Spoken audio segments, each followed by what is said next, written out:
The two greatest superheroes of the time were now out of commission. The superior man was dead, and the magnificent woman was pregnant. Therefore, crime rates skyrocketed.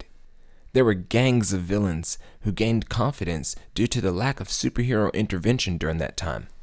This era of escalated crime led rise to a few key superheroes. Meanwhile, on the other side of the globe, Akopolypse and his gang of supervillains started imprisoning all superpowered beings that they came across. Professor White tried to hack into Akopolypse's mind and tell him to stop doing what he was doing. At that point, all hell broke loose. This is what started the Great Superhero Massacre.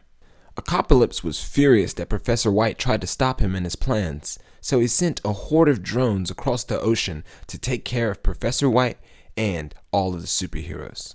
Professor White warned all the superheroes that something evil was on its way and that he would have to go into hiding along with the magnificent woman to protect the unborn super baby. And 1 month later, just as Professor White warned, the superheroes were attacked by a horde of drones. These drones were so high-tech and so relentless that they killed 75% of the superhero population in this country. Eventually, the superhero drone massacre ended, and it was thanks to 4 individual superheroes. Henry the Beast, who had the powers of regeneration. It seemed like he couldn't die no matter what kind of attack he took. The Lightning Lady. She had the power to control the local weather. Jeremiah Blaze. He had the power of super strength, super speed, and he also never aged. And finally, the Scarlet Harlot, who used the power of dark magic. Professor White called these heroes from their respective regions around the country to come have a meeting at the mansion.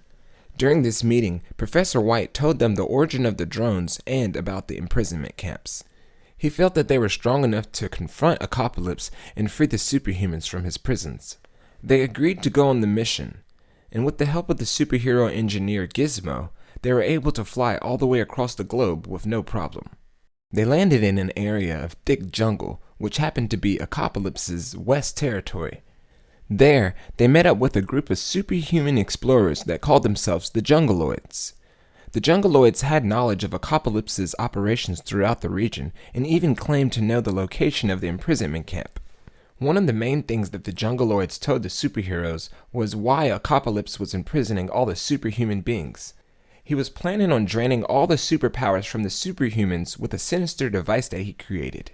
This device would then transfer that energy into a super being that Akopolypse was creating to become unstoppable. Akopolypse would call this being the Mantra.